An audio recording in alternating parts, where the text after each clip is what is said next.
Hello, നമ്മളിപ്പോ ഹിന്ദി വർണ്ണമാല അല്ലെങ്കിൽ Hindi alphabet ആണ് ഡിസ്കസ് ചെയ്തുകൊണ്ടിരിക്കുന്നത്. അതിൽ തന്നെ മുമ്പത്തെ വീഡിയോയില് സ്വരാക്ഷരങ്ങളില് ആദ്യത്തെ കുറച്ച് അക്ഷരങ്ങൾ പഠിച്ചു. ഏതൊക്കെ അക്ഷരങ്ങളാണ് പഠിച്ചത്? ആ, ആ, ഇ, ഈ, ഉ, ഊ, റി. ഇത്രയും അക്ഷരങ്ങള് പഠിച്ചു. അതിന്റെ മാത്രാസ് പഠിച്ചു. അത് ക എന്ന അക്ഷരത്തില് എങ്ങനെ ഉപയോഗിക്കും എന്നും പഠിച്ചു. ഇതിന്റെ ബാക്കി അക്ഷരങ്ങൾ ഈ വീഡിയോയിൽ പഠിക്കാം. റീ കഴിഞ്ഞതിന് ശേഷമുള്ള അക്ഷരമാണ് എ. എ. Next A. മലയാളത്തില് ഐ, എ എ ഐ എന്ന് പറയില്ലേ? അപ്പോ ആ അക്ഷരമാണ്. പക്ഷെ ഇവിടെ ഐ എന്ന് ക്ലിയർ ആയിട്ടുള്ള പ്രൊനൗൺസിയേഷൻ ഇല്ല. ഇവിടെ എ അങ്ങനെയാണ് പറയുന്നത്. ഇനി ഓ, ഔ. മലയാളത്തില് ഓ ഓ ഔ ഉണ്ടല്ലേ? ഇവിടെ പക്ഷെ ഓ ഓ. അം, അഹ. അം, അഹ. നമുക്ക് ഓരോ അക്ഷരങ്ങളായിട്ട് എഴുതി നോക്കാം. ആദ്യം എ. മലയാളത്തില് എ. ഓക്കെ. ഇംഗ്ലീഷിലാണെങ്കിലോ എ നമ്മള് ഇ എന്ന് കൊടുക്കാം. ഇത് എങ്ങനെയാണ് എഴുതുക? ഒരു സ്ട്രെയിറ്റ് ലൈൻ മുകളിൽ നിന്ന് വന്ന് ഇങ്ങനെ, എന്നിട്ട് ഇവിടെ ഇങ്ങനെ വരച്ച് ഇതാണ് എ. എങ്ങനെയാ എഴുതുക? ആദ്യം ഈ ഒരു പോർഷൻ എഴുതുക, എന്നിട്ട് അതിന്റെ കൂടെ ഒരു ലൈൻ ഇടാം, എന്നിട്ട് രണ്ടും കൂടി ചേർത്ത് മുകളിൽ ഒരു ലൈൻ വരച്ചു കഴിഞ്ഞാൽ എ എന്നായി. ഒന്നുകൂടി എഴുതി നോക്കാം. നല്ല വൃത്തിയായിട്ട് നിങ്ങൾ എല്ലാവരും പെൻസിൽ എടുത്ത് പേപ്പറിൽ എഴുതി നോക്കണം കേട്ടോ.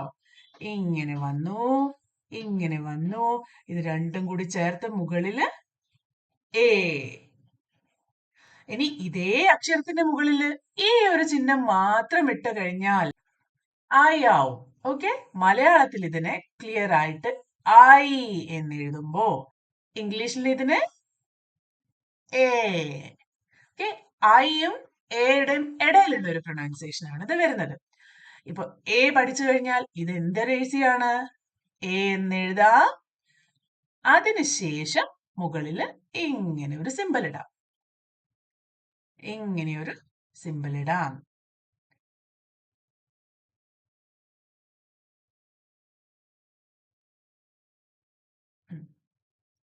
അടുത്ത അക്ഷരമാണ് ഓ. മലയാളത്തിൽ എങ്ങനെയാ എഴുതുക? ഓ. ഇംഗ്ലീഷിലോ ഓ.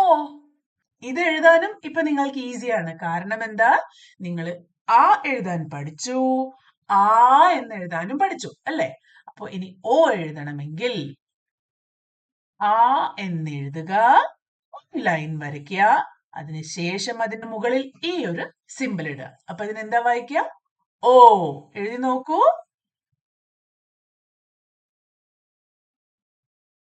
ഓ.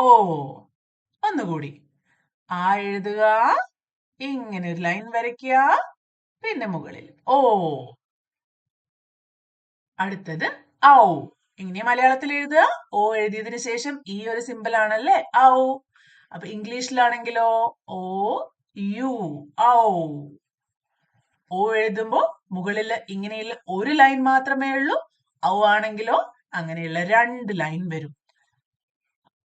ആ എഴുതുക, അതിനുശേഷം മുകളിൽ രണ്ട് സിമ്പിൾ. എപ്പോഴും ഈ ഒരു സിമ്പിൾ ഇടുന്നത് ഈ ലൈനിന്റെ നേരെ ആയിരിക്കും. ഓക്കെ. ആ എന്നുള്ള ഈ ലൈനിന്റെ മുകളിലല്ല അതിടുന്നത്.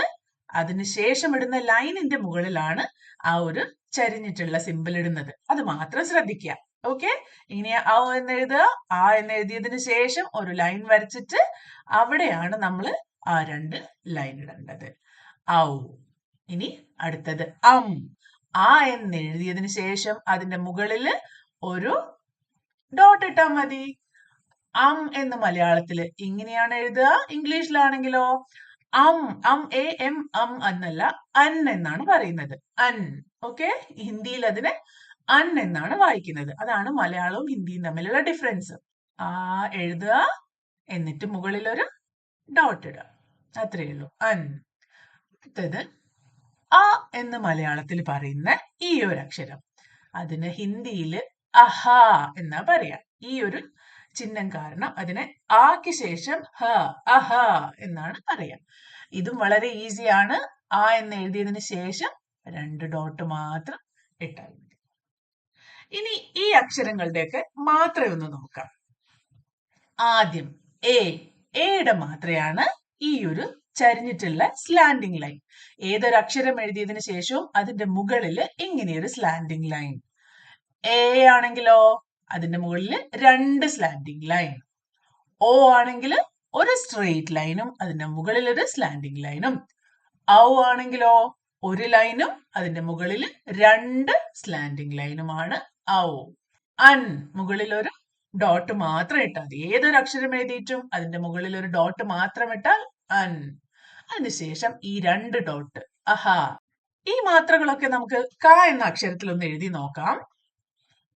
ആദ്യം എയുടെ സിമ്പൽ മുകളിൽ ക എന്ന് എഴുതിയതിനു ശേഷം മുകളിൽ ഈ ഒരു സ്ലാൻഡിംഗ് ലൈനിന് പകരം 2 സ്ലാൻഡിംഗ് ലൈൻ കൊടുത്താലോ കായി.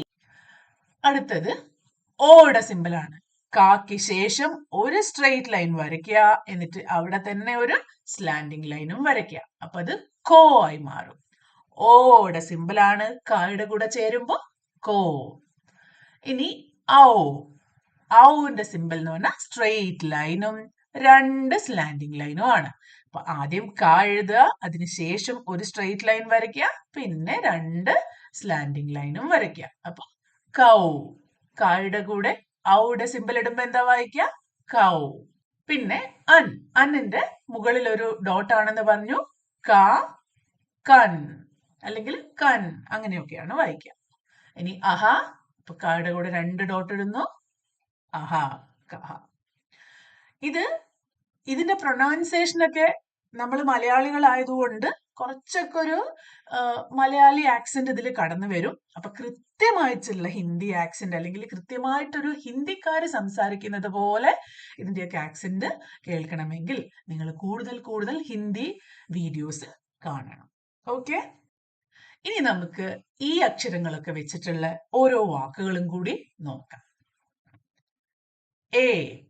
ഏക് അല്ലെങ്കിൽ വൺ. ഏക്. ഐനക്.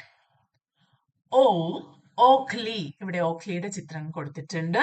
ഇനി ഔരത്ത്. അങ്കൂർ. അഹ വെച്ചിട്ട് അഹയിൽ സ്റ്റാർട്ട് ചെയ്യുന്ന വേർഡ്സ് ഇല്ല, അതുകൊണ്ട് നമുക്ക് ആ ഒരു സിമ്പൽ ഉപയോഗിച്ചിട്ടുള്ള വേർഡ് എഴുതാം. ദുഃഖ്, വിഷമിക്കുക, ദുഃഖ്. ഓക്കെ. അപ്പൊ നമ്മൾ ഇതുവരെ സ്വരാക്ഷരങ്ങൾ മുഴുവനായിട്ടും പഠിച്ചു. എന്റെ കൂടെ എല്ലാവരും ഒന്ന് പറഞ്ഞു നോക്കിയേ, ഏതൊക്കെ അക്ഷരങ്ങളാണ് പഠിച്ചത്?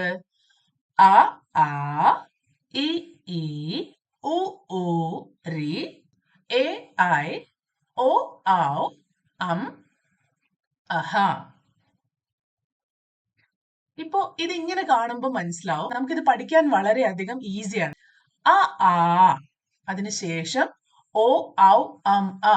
ഈ എല്ലാ അക്ഷരങ്ങളും ഒരേ അക്ഷരത്തിനെ ബേസ് ചെയ്തിട്ടാണ് വരുന്നത്. ഏതാണ് ആ അക്ഷരം? ആ. ഈ ആ എന്ന ഒരു അക്ഷരം പഠിച്ചു കഴിഞ്ഞാൽ നോക്കിയേ, ആ എന്ന് എഴുതുക, ഒരു സ്ട്രെയിറ്റ് ലൈൻ എക്സ്ട്രാ ഇട്ടാൽ ആയി. അതുപോലെ ആ സ്ട്രെയിറ്റ് ലൈനിന്റെ മുകളിൽ ഒരു സ്ലാൻഡിംഗ് ലൈൻ ഇട്ടാൽ ഓ ആയി. അതിന്റെ മുകളിൽ 2 സ്ലാൻഡിംഗ് ലൈൻ ഇട്ടാൽ ഔ ആയി. ഒരു ഡോട്ട് ഇട്ടാൽ അന്നായി, 2 ഡോട്ട് ഇട്ടാൽ അഹായി. അപ്പൊ ഇത്രയും ലെറ്റേഴ്സ് ഒറ്റയടിക്ക് തീർന്നു അല്ലേ? ഇനി ഇടയ്ക്കുള്ള 1, 2, 3, 4, 5, 6, 7 ഈ അക്ഷരങ്ങളാണ് നമുക്ക് പഠിക്കേണ്ടത്. ഇനി ഇതിൽ തന്നെ നോക്കൂ, ഈ സിമിലർ ആണ്, ഉ സിമിലർ ആണ്, റി മാത്രമാണ് ഡിഫറെന്റ്. എ, ഐയും സിമിലർ ആണ്. അപ്പൊ എന്ത് ഈസിയാണ് ഹിന്ദി വർണ്ണമാല പഠിക്കാൻ അല്ലേ? ആ പഠിക്കണം, പിന്നെയോ ഈ പഠിക്കണം, ഉ പഠിക്കണം, പിന്നെ റി പഠിക്കണം, എ പഠിക്കണം. അത്രേ ഉള്ളൂ. ഈ 5 അക്ഷരങ്ങൾ മാത്രമേ നിങ്ങൾ പുതിയതായിട്ട് പഠിക്കേണ്ട ആവശ്യമുള്ളൂ. ബാക്കിയൊക്കെ മാത്രം ഉപയോഗിച്ചിട്ട് പഠിക്കാവുന്നതേ ഉള്ളൂ. ആകെ പഠിക്കേണ്ടത് ആ എന്ന ഒരു അക്ഷരം, അതിന്റെ കൂടെ സ്ട്രെയിറ്റ് ലൈൻ ഇട്ടാൽ ആയി, സ്ട്രെയിറ്റ് ലൈനും സ്ലാൻഡിംഗ് ലൈനും ഇട്ടാൽ ഓ ആയി, സ്ട്രെയിറ്റ് ലൈനും 2 സ്ലാൻഡിംഗ് ലൈനും ഇട്ടാൽ ഔ ആയി, അൻ, അഹ. ഓക്കെ, ഇത്രയും അക്ഷരങ്ങൾ ആ കൊണ്ട് പഠിച്ചു. ഇനി ഈ എന്ന അക്ഷരം പഠിച്ചാലോ? ഈ ഉ എന്ന അക്ഷരം പഠിച്ചാൽ ഉ ഊ റി, പിന്നെ എ എന്ന അക്ഷരം പഠിച്ചാൽ എ ഐ. ഈ അക്ഷരങ്ങളെ പോലെ തന്നെ വളരെ ഇമ്പോർട്ടന്റ് ആണ് ഇതിന്റെ മാത്രകളും. അത് ക എന്ന അക്ഷരത്തിന്റെ കൂടെ ചേർത്തെഴുതി നമുക്കൊന്ന് വായിച്ചു നോക്കാം. ക, കാ, കായുടെ കൂടെ സ്ട്രെയിറ്റ് ലൈൻ ഇട്ടു, കാ. കീ, ലെഫ്റ്റ് സൈഡില് ഇങ്ങനെയാണ് കീ. കീ, റൈറ്റ് സൈഡില് ഇങ്ങനെയുള്ള സിമ്പിൾ. ഇനി കു താഴെ, കൂ അടിയില്, ക്രീ ഇങ്ങനെ. ഓക്കെ, കെ, കൈ, കോ, കൗ, കം, കഹ. ഓക്കെ, എല്ലാരും ഇതൊക്കെ സ്വന്തമായിട്ടൊന്ന് എഴുതി നോക്കുക, പ്രാക്ടീസ് ചെയ്യുക, വായിച്ച് പഠിക്കുക. അടുത്ത വീഡിയോയിൽ നമുക്ക് വ്യഞ്ജനാക്ഷരങ്ങൾ പഠിക്കാം. അടുത്ത വീഡിയോ ആയിട്ട് കാണുന്നത് വരെ ബൈ.